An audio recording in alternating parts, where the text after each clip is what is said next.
Mapagpalang araw po sa inyo mga kababayan kong Pilipino mula Luzon, Visayas at Mindanao. Ito po ang inyong abang lingkod, si DIY KKB Informative. At ngayon po ang pag-uusapan natin ay ang mga kandidato ni Tatay Digong. So, sino-sino ba itong mga kandidato ni Tatay Digong? 10 po ito, 10. 10 ito at may plus 2 si BP Inday Sara Duterte. So, panoorin niyo po ito. Take it away! At ang una pong napupusuan o ang kandidato ni Tatay Digong bilang isang senador ay si Attorney Jimmy Bondoc. You heard it right.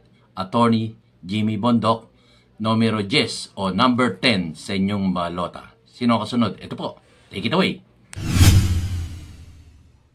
Ang ikalawang iniendorso ni Tatay Digong bilang isang senador ng bansang Pilipinas ay si walang iba kundi si second termer Senador Bato de la Rosa, number 22 sa inyong mga balota. Doble dos, number 22, 22 sa inyong mga balota. At ang kasunod niyan, ito po. Take it away. Ang ikalawang iniendorso ni Tatay Digong bilang isang senador ng bansang Pilipinas ay si walang iba kundi si second termer Senador Bato de la Rosa, number 22 sa inyong mga balota. Doble dos, number 22, 22 sa inyong mga balota. At ang kasunod niyan, ito po. Take it away. At ang pangatlong kinukonsidera at gustong maging senador under ng PDP laban ay walang iba kundi si Senador Lawrence Bongo, number 28 sa inyong mga balota.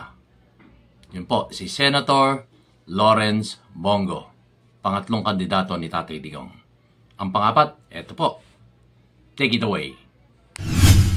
At pang-apat na kandidato ni Tatay Digong bilang isang senador ng Republika ng Pilipinas ay walang iba kundi si Attorney JB Hinlo, taga Western Visayas, Ilonggo po ito. Again, Attorney JB Hinlo, number 30 o 30 sarado sa inyong mga balota. 30, 30. At ang kasunod ay, take it away. At ang ikalima nating kandidato bilang isang senador na inaangat ang kamay ni Tatay Digong, itong panglimang kandidato ay walang iba kundi si Attorney Raul Lambino, number 34, 34 sa inyong mga balota. Attorney Raul Lambino, taga Pangasinan, number 34 sa inyong mga balota. At ang ikalima, ito na. Take it away. At ang ika-anim na kandidato ni Tatay Digong, ika-anim po sa kanyang listahan bilang isang senador ng Republika ng Pilipinas, ito pong si Attorney Rodante Marcoleta, number 38 sa inyong mga balota, mga kababayan ko, number 38, Rodante Marcoleta. At ang kasunod niyan ay ikapito, ito po, take it away. Ang ikapitong kandidato ni Tatay Digong bilang isang senador ng Republika ng Pilipinas ay walang iba kundi si Dr. Richard Mata. Dabawen nyo to. Dr. Richard Mata, number 42 sa inyong mga balota. Again, Dr. Richard Mata, taga Davao, dabawen nyo to, number 42 sa inyong mga balota. Ang ikawalo, ito po, take it away.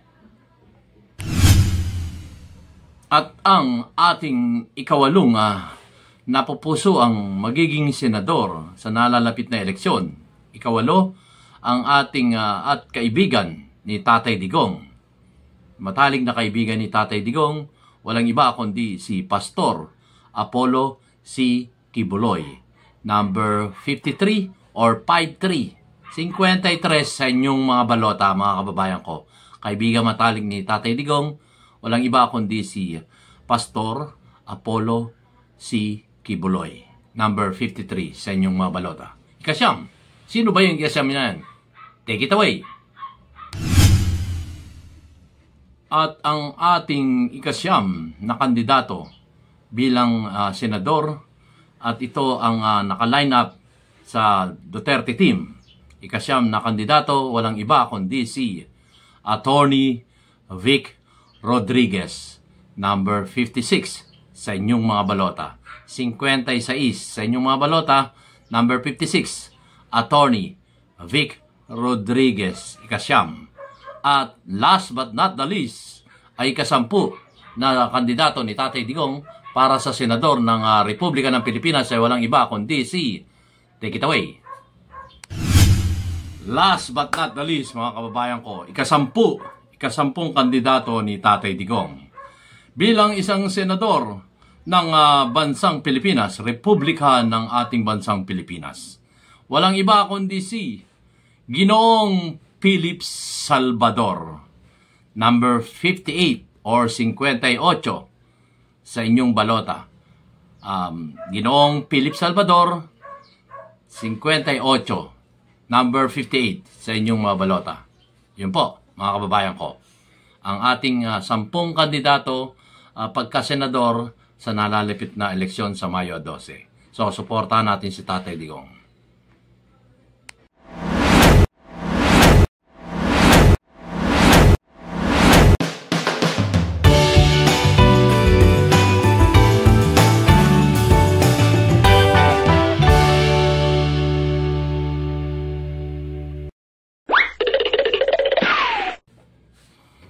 Magandang araw po sa inyo lahat, mga kababayan kong Pilipino mula Luzon, Visayas at Mindanao. Ito pong muli ang inyong abang lingkod, si Luke. At ngayon po ay ating hihimay-himayin ang mga kandidato ni Tatay Digong na si former President Rodrigo Roa Duterte.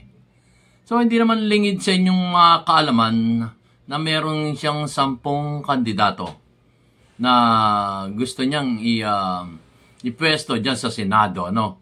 So, sino-sino itong mga ito? Himay-himayin natin, mga kababayan ko. Unang-una na dito, alphabetical order tayo, no? Ito pong si Attorney Jimmy Bondoc. So, sino ba itong si Attorney Jimmy Bondoc? Sa aking pong pagsusurit, analisa, ito pong si Attorney Jimmy Bondoc ay isang songwriter, singer, at naging sa PCSO. Naging may tungkulin to sa PCSO. So, nung matapos ang panunungkulan ni Tatay Digong, syempre, kasama na si Attorney Jimmy Bondoc na lumisa na rin dyan sa PCSO. Pero, ano ba ang track record niya sa PCSO? So, makikita natin, wala siyang bahid ng korupsyon nung nanunungkulan siya sa PCSO, mga kababayan ko. So, malinis to si Attorney Jimmy Bondoc. Yung sinasabi ng iba, singer lang yan. Ay, songwriter lang. Ano ba naman kayo? O mo ba siya singer o songwriter? Pero ito, nagtapos ng abogasya. So, may alam siya patungkol sa batas. So, pwede to maging senador dahil may alam siya sa batas. So, legislator. Pwede siyang gumawa ng batas at siya ay may alam sa batas, mga kababayan ko. So, ito, bagong mukha ng politika na kailangan natin sa Senado. Kumbaga, ako, sa sarili kong opinion, reaksyon at komento, ay tayo po kailangan natin ng mga bagong mukha sa politika. Kung magsusuri tayo, ano ba nagawa ng mga luma na sa politika, no? So, wala tayong nakitang Maaaring meron silang nagawa, pero hindi sapat yun sa buong bansa, sa mga mas nakararaming Pilipino. So, maaaring may nagawa sila, okay, ilang taon na sila dyan. So, ako, ang suggestion ko mga kababayan ko sa akin sariling opinion, bagong mukha ang ating pipiliin. Nang sa ganun mag-eksperimento naman tayo, ano? At ito hindi lang basta eksperimento kasi ito ang kinukonsidera o gustong maging senador ni Tatay Digong, no? No, itong mga kandidato niya, Duterte team tayo.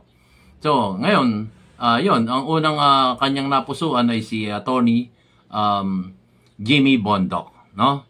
So, sino ba yung pangalawa? Siyempre, ito, kanyang napipisil din na maging susunod na second termer na to. Sino to? Si Senador Bato de la Rosa. At marami rin siya nagawa, mga kababayan ko.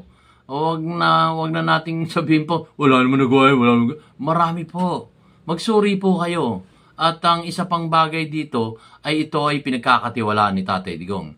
Itong si Senator Bato de la Rosa. By the way, si Attorney Jimmy Bondoc, number 10 sa inyong mga balota, no? Ito namang si Senador Bato de la Rosa, second termer to, number 22 sa inyong mga balota. So mga kababayan ko, wag nating walang bahala ang kagustuhan ni Tatay Digong dahil doon sa sinasabi niyang I do not know if you still believe in me. So ito yung ating isasagot kay Tatay Digong. Kahit hindi man tayo niya naririnig, kahit siya ipinakulong nyo sa banyagang hukuman, which is ang ating analisa dito, ang ating opinion, hindi po tama ang kanyang pagkaka-aresto. So, opinion ko po yun. Ano?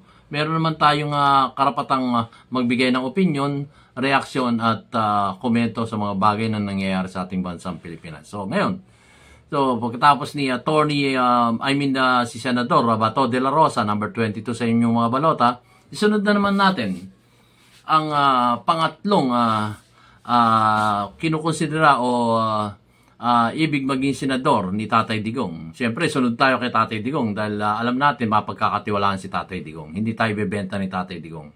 So, ang pangatlo, ang kanya isang dating assistant na si Senator Lawrence Bongo, number 28 sa inyong mga balota.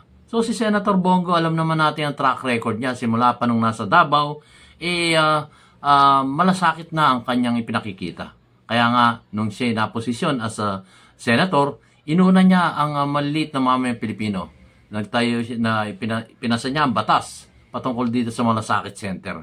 One-stop shop na tinatawag. One-stop shop. Itong ginawa ni Senator Lawrence Bongo, number 28 sa inyong mga balota. So, isunod natin yung pang-apat na senador na kandidato ni Tatay Digong bilang isang senador, itong taga-Western Visayas. Bagong mukha naman tayo mga kababayan ko. Attorney rin to, si Attorney J.B. Hinlo, number 30 o 30 sa inyong mga balota. 30 sa inyong mga balota, no? Si Attorney J.B. Hinlo. Ilonggo to. So, mga Bisaya dyan, bigyan nyo naman ng pagkakataon itong si konsideran nyong iboto ang ating si Attorney J.B. Hinlo, taga Western Visaya, Ilonggo to. So, panglima. Sino ba yung panglima na yan? Ang panglima na yan, isa pang attorney pa na si Attorney Raul Lambino. So, kung susundan yung track record ni Attorney Raul Lambino, napakalawak na po ng kanyang karanasan patungkol dyan sa pagtulong sa kapwa. No? Si Attorney Raul Lambino, taga Pangasinan to. No? Ilocania to. Si Attorney Raul Lambino, number 34 sa inyong mga balota, mga kababayan ko. So, isunod natin yung pang-anim na kinukonsidera ni Tatay Digong at ito ang kanyang gustong maging uupong senador sa 20th Congress. So, sa tauhan ni Attorney Congressman Rodante Marcoleta. Ito'y isang Iglesia ni Cristo. Alam naman natin, basta ikay tatak Iglesia ni Cristo, walang halong korupsyon. Itong si Attorney Rodante Marcoleta, number 38 sa inyong mga balota. mga kababayan ko. So, huwag nyo kalilimutan si Attorney Rodante Marcoleta. Nakita nyo naman ang track record niya. As a sagip party list, ay marami po siyang gustong maipasang batas. Dangan nga lamang po, alam nyo naman sa Kongreso number games, no? Number games. Kaya kailangan natin yung Team Duterte. Yung Team Duterte na sinasabi ni Tatay Digong, ito yung kanyang mga napupusuan na uupo sa Senado. Again, ito si Attorney Rodante Marcoleta. Bagamat ito independent candidate, ay kinanlong ito ng PDP laban, mga kababayan ko. Attorney Rodante Marcoleta, number 38 sa inyong mga balota. Tumungo naman tayo sa ikapitong kandidato ni Tatay Digong. Doktor to. Si Dr. Richard Mata. Dabawen nyo to. Minsan, naalala ko mga kababayan ko, no? Kailan ba tayo nagkaroon ng senador na doktor? So, ang pagkakaalala ko mga kababayan ko, ang tagal na. Ito pa yung sa katauhan ni Juan Clavier. Yung kanyang campaign rally na speech na, let's do it! DOH secretary to nun eh. So, nung matapos yung kanyang, kumandidato siyang senador at nanalo siya. Yun ang kahuli-hulihan kong naaalala na doktor sa Senado na dapat sana may katuwang si Senator Bongo, sa kanyang Malasakit Center. Ito ngayon, ito yung ini-endorso ni Tatay Digong na si Dr. Richard Mata, number 42 sa inyong mga balota. Dr. Richard Mata, dabawen nyo to, number 42 sa inyong mga balota. So, i-consider nyo ng iboto to. At straight tayo, PDP laban candidates. So, ngayon, tumungo naman tayo sa ikawalong ini-endorso ni Tatay Digong, no? Ini-endorso ni Tatay Digong na pangwalo ay walang iba kundi si kanyang matalik na kaibigan, no? Itong si Pastor Apollo C. Quiboloy. So, Pastor Apollo C. Quiboloy, number 53 sa inyong mga balota. Ano ba itong mga nagawa ni Pastor Apollo Quiboloy? So, hindi siya politiko. Nung unang-una pa ay narayan siya sa KOJC, pastor nga siya ng KOJC, no? Pero maraming nagawa itong si Pastor Apollo Quiboloy. Kagaya lang ng pagmamahal sa kalikasan. Di ba? At siya talagang kung makikita niya, kalbo na. Kalbo na ang parang ulo ko. Yung bundok, nagiging proyekto niya to. Nagkakaroon siya ng project. Pupunta siya doon sa mga bundok na kalbo at ito'y nagkakaroon siya ng proyekto na magtanim ng mga puno sa kabundukan na nakakalbo. Hindi lang yun. Meron pa siyang mga tinatawag na libreng konsultasyon. Libreng konsultasyon sa doktor. Marami pang iba. No? Hindi lang sa kalikasan. No? Kagaya dito sa Luzon. Nagpunta rin ang kanyang team together with SMNI na nakita nila yung isang kahabaan ng ilog dito sa may Pasig ay napakarumi. No? Ang ginawa nila, nagpunta ron at naglinis. Nilinis na yung party dito sa, I think that is yan, kung hindi ako nagkakamali, dito sa Karangalan, na merong isang ilog doon na pinroject nila, nilinis nila.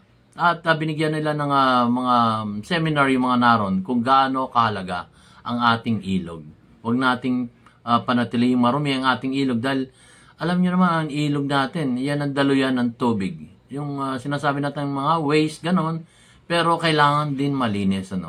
So ito, meron silang medical mission, meron silang pagmamahal sa kalikasan, yung maruming kapaligiran, ito yung mga nagagawa ni Pastor Apollo C. Quiboloy noon, together with SMNI, no?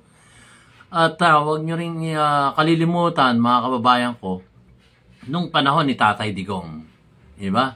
Naging presidente na si Tatay Digong, matalig na kaibigan niya si Pastor Apollo C. Quiboloy. Pero ni minsan, hindi po natin narinig na humingi ng posisyon sa gobyerno si Pastor Apollo C. Quiboloy kay Tatay Digong. Kung gusto lang niya, gugustuhin niya, madalian yan. Oy, padre, nagsasalita si Pastor Apollo Quiboloy, bigyan mo naman ako ng posisyon dyan sa iyong administrasyon. Pero hindi, mga kababayan ko, wala tayong narinig kay Pastor Apollo C. Quiboloy na humingi siya ng posisyon sa gobyerno sa administrasyon ni Tatay Digong. Wala.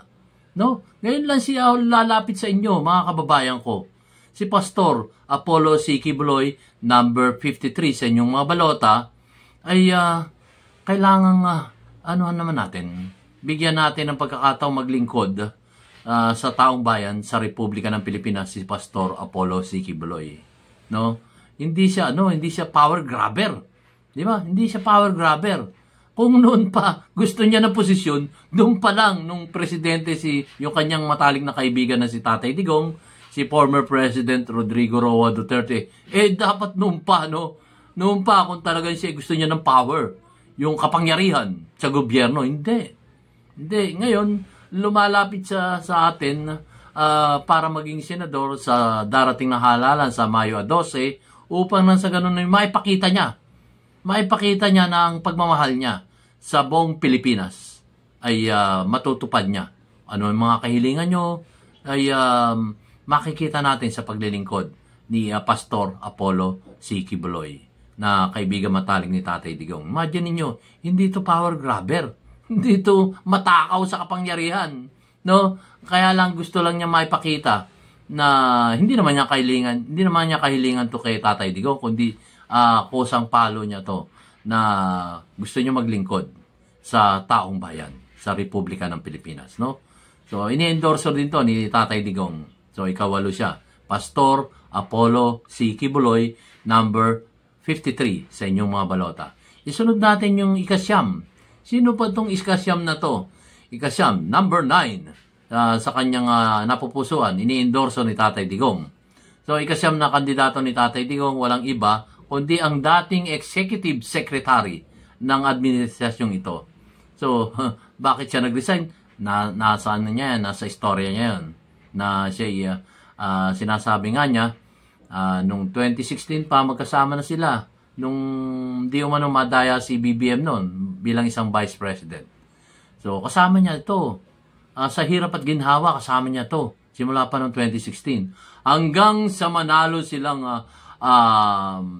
presidente ng Republika ng Pilipinas ay kasama niya ito si Attorney Vic Rodriguez, number 56 sa inyong mga balota. 56. 56. Hindi bawal to. 56. Numero to. 56 sa inyong mga balota, 56.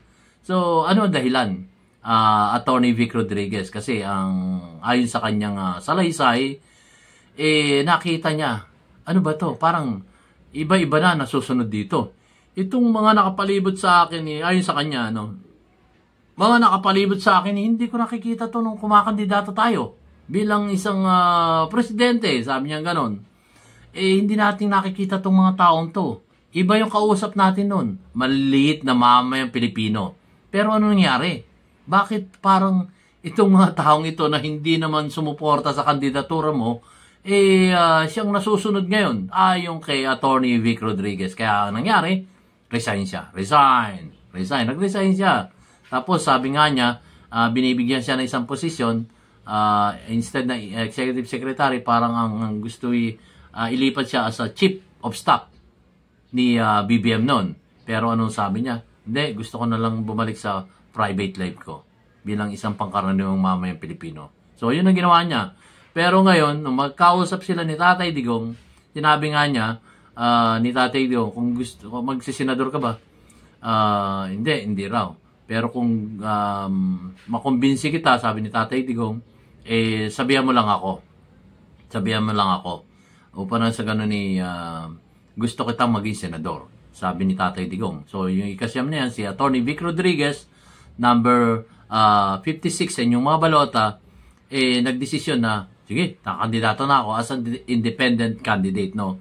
hindi siya sumama sa PDP pero nag-independent candidate siya, no? Kasi ayaw niya namang ayaw naman niya rin na na manggamit yung manggagamit na sabihin kaya naman pumasok yun sa PDP kasi gusto lang maging senador. Hindi niya ginawa yun. So ang ginawa niya, independent candidate siya. At ito nga sa usapan nila ng Tatay Digong, ito inilagay niya sa lineup ng PDP laban itong si Attorney Vic Rodriguez, number 53 sa inyong mga balota. At alam ko maraming magagawa ito.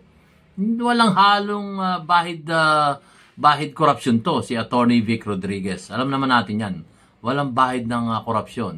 Kaya nga siguro, nung makita niya ba masyado na toxic dito sa posisyon ko, resign na lang ako. So, resign siya. So, yun, mga kababayan ko, Attorney Vic Rodriguez, number 56 sa inyong mga balota, 56. Ang kasunod niya, ikasampung kandidato ni Tatay Digong. Ini-endorso ni Tatay Digong itong isang sinasabi ng artista pero may magagawa ito. Pumapasok na nga ito sa Magic 12 dahil alam ng taong bayan na may magagawa ito sa taong bayan. Kahit sabihin yung dating artista to, alam ng taong bayan na may magagawa ito sa katauhan ni Ginoong Philip Salvador. So, Philip Salvador, number 58, 58 sa inyong mga balota. So, huwag nyo kalilimutan mga kababayan ko. Pumapasok na to sa Magic 12. At unti-unting ang ibang mga kandidato ni Tatay Digong siguro mga less than a week. Pasok lahat yan. No? So, pasok lahat yan, 10 yan. Ako yung naniniwalang mamumulat ang taong bayan na iboto po natin ang mga bagong muka. Mga bagong muka na walang halong korupsyon. Hindi natin nadinig ng meron silang korupsyon sa kanilang buhay, no? So, sa kanilang mga sarili-sarili at sa ating nakikita, sinuri natin sila, wala po tayong makikitang na involved sila sa korupsyon. Itong 10 kandidato ni Tatay Digong, no? Sa PDP laban at meron siyang mga guest candidate kagaya ni Attorney Vic Rodriguez, number 56 at si Attorney Rodante Marcoleta, number 38 sa inyong mga balota. So, sila yung mga guest candidate ni Tatay Digong. Again, sino-sino itong mga ito? Alphabetical order ay si Attorney Jimmy Bondoc. No? 5 yung attorney dito Attorney Jimmy Bondoc, number 10 sa inyong mga balota. Second termer, Senador Bato de la Rosa, number 22. Second termer, si Senator Lawrence Bongo, Mr. Malasakit, number 28. Kasunod niyan, Attorney J.B. Hinlo, taga Western Visayas, Ilonggo, number 30 o 30 sarado sa inyong mga balota. Sunod niyan ay si Attorney Raul Lambino, number 34 sa inyong mga balota, taga Pangasinan to. Sunod niyan, Attorney muli, pang-5 na to, pang-4. Si Attorney Rodante Marcoleta, number 38 sa inyong mga balota. At may nasalit na isang doktor, si Dr. Richard Mata Dabawenyo to. So huwag nyo kalilimutan mga kababayan ko, sumubok tayo ng mga bagong muka, mga bagong tatayong senador ng ating Republika ng Pilipinas. Hindi naman tayo nagsawa doon sa mga dati. Boto tayo ng boto ng mga matatagal na dyan sa upuan ng Senado, kayo, iboto nyo uli yung mga dati. Pero ako, sa akin, puro bago, mag-eksperimento ako. Nasubukan ko na yung mga dati na ilang beses ko nang binoto, dito naman ako sa mga bago, mga kababayan ko.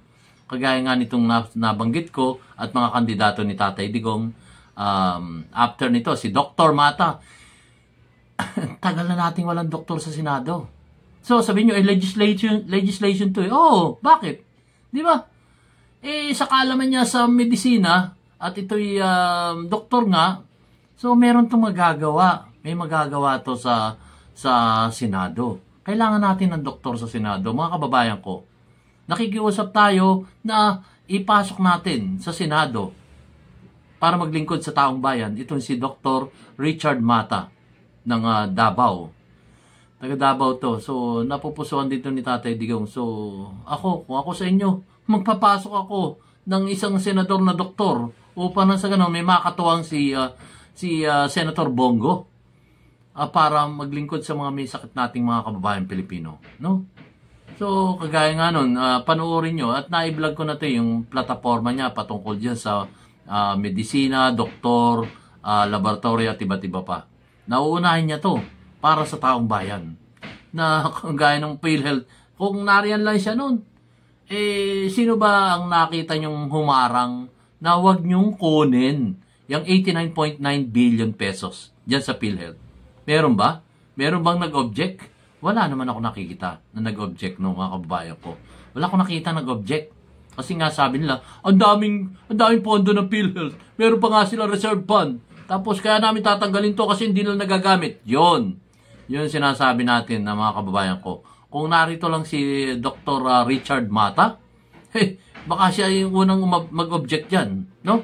At kumbaga, kagaya rin ni Congressman Rodante Marcoleta na pagka hindi na susunod yung talaga ako magpapa-interview para malaman ng taong bayan na ganito ang gusto nating mangyari para sa taong bayan at magpapa-interview siya para malaman ng taong bayan. Ganito din si Dr. Richard Mata na alam natin na pagka meron siyang panukalang batas at hindi masunod siguro, magre-report din siya sa taong bayan. Ito po ang gusto kong mangyari, kaya lang number games dito eh. So, mga kababayan ko, no? So, number games, labanan po natin ang number games na yan. Kaya itong 10 kandidato ni Tatay Digong ay ating pong ihalal sa nalalapit na eleksyon sa Mayo 12. Kasunod niyan ni Dr. Mata na number 42 sa inyong mga balota, isunod natin itong si Pastor Apollo C. Quibloy, number 53 sa inyong mga balota. Kasunod niyan ay si Atty. Vic Rodriguez, number 56 sa inyong balota. At last but not the least, si Ginoong Philip Salvador, number 58 sa inyong mga balota, ay unti-unti nang pumapasok. At nakapasok na po sa number Magic 12. No? So mga kababayan ko, iboto po natin. Yung tanong ni Tatay Digong doon sa Hong Kong, ang sabi niya, I do not know if you still believe in me. So sagutin natin si Tatay Digong sa pamamagitan ng paghalal sa 10 kanyang kandidato sa PDP, sa Partido Demokratiko Pilipino. No? Itong 10 nabanggit natin. Kailangan po natin mga kababayan ko. Bagong mukha naman ngayon. Bagong mukha. Nagtiwala na tayo sa mga dati. Paulit-ulit nating ibinoboto sila. Pero ano po ang nangyari? Mga kababayan ko. Ano po ang nangyari? Yun po ang iwan ko sa inyong mga katanungan. Ano po ang nangyari? Nakatulong po ba ito sa sambayan ng Pilipino? Yun po ang aking maiiwan sa inyo. Ako, ang sagot ko, susubok naman po ako. Mag-eksperimento ako at susunod ako kay Tatay Digong, kay former President Rodrigo Roa Duterte, na ang kanyang mga kandidato bilang isang senador, itong 10 ito. So, ngayon, etong si BP Inday Sara Duterte may pahabol. Yung itim. Itim. Kaya, ayan, hindi ko kasi hindi ko na binablog yun. Pero, sabi nga ni BP Inday Sara Duterte at saka ni Senator Robin Hood Padilla, na which is maraming nagbabas kay Robin Hood Padilla. Kasi alam natin, number 1 yan sa Senado eh. Nag-number 1 yan, ang laki ng lamang yan sa mga sumunod sa kanya. So, meaning to say, malaki pa rin ang pananalig at paniniwala natin kay Senator Robin Padilla. No? So, ito, Muslim. Assalamualaikum. Yun. So, anyway, eto. So, 10 sila. So, ngayon si BP Inday Sara Duterte, sinasabi nga niya, eto, halal natin sa itim. Ano ba itim? Ewan ko, ano ibig sabihin na itim? Mapapanood nyo na rin sa mga short videos nila, no? Na sabi nga niya, iboto natin si Amy Marcos. Number 39 si Amy Marcos yan, no? Number 39 sa inyong balota. So, kung merong 10, 10 plus 2, ito nga yung sinasabi ni BP Inday Sara Duterte na si Senator Amy Marcos, number 39 sa inyong balota. At itong si kinakandidato ni kinukonsider niya ni Robin Hood Padilla na si Camille Villar.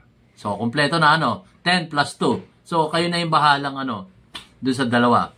Kung susunod tayo kay BP Inday Sara Duterte sa kinakandidato niya si Senator Amy Marcos, number 39 sa inyong balota, at yung kinakandidato ni Senator Robin Padilla na si Camille Villar, kayo na po ang bahalang magkonsidera. So, kompleto na, 10 plus 2. 10 kay Tatay Digong, 2 kay BP Inday Sara Duterte. So, kompleto na. Magic 12. So, pumapasok na ng unti-unti. I think siguro after nitong Holy Week, kompleto na yan. Kompleto nang nakapasok sa Magic 12, mga kababayan ko. So, anyway, hanggang dito lamang po ang ating video ngayong araw na to. Happy Holy Week sa inyo. At ano ba ngayon? Holy Wednesday. Holy Wednesday ngayon. Bukas, Holy Thursday na at saka Holy Friday. Long weekend tayo mga kababayan ko. So salamat po sa inyong panonood ng aking mumunting YouTube video ngayong araw na to. Salamat po sa inyong lahat. Mayroong simula at may katapusan. Ano man po ang titulo o rango natin na nakamit dito sa ibaba ng mundo, wala po itong kabaluhan. At ang tanging may kabuluhan lang po ay ang paggawa ng mabuti sa ating kapwa-tao, which is yun po ang utos ng ating Panginoon Diyos. Maraming salamat po sa inyong panonood. Consider nyo naman po mag-like, share, and subscribe para malaman ng ating kapwa Pilipino dito sa ating bansang Pilipinas ang 10 kandidato ni Tatay Digong, ni Rodrigo Roa Duterte at plus 2 na nagbumula kay BP Inday Sara Duterte. 10 plus 2. Salamat po. Huwag po kayong maglilib ng boto nyo. Kailangan 12 senador ang ating iboboto. Baka magamit kasi yan ng mga mandaraya sa halalan. So anyway, salamat po sa inyong panonood. Ulitin ko po, mag-eksperimento tayo. Puro bagong mukha na ihalal natin sa nalalapit na halalan sa Mayo 12, mga bagong mukha. Walang bahid, korupsyon. Salamat po. God bless us all. God bless the Philippines. God save the Philippines. Shukran.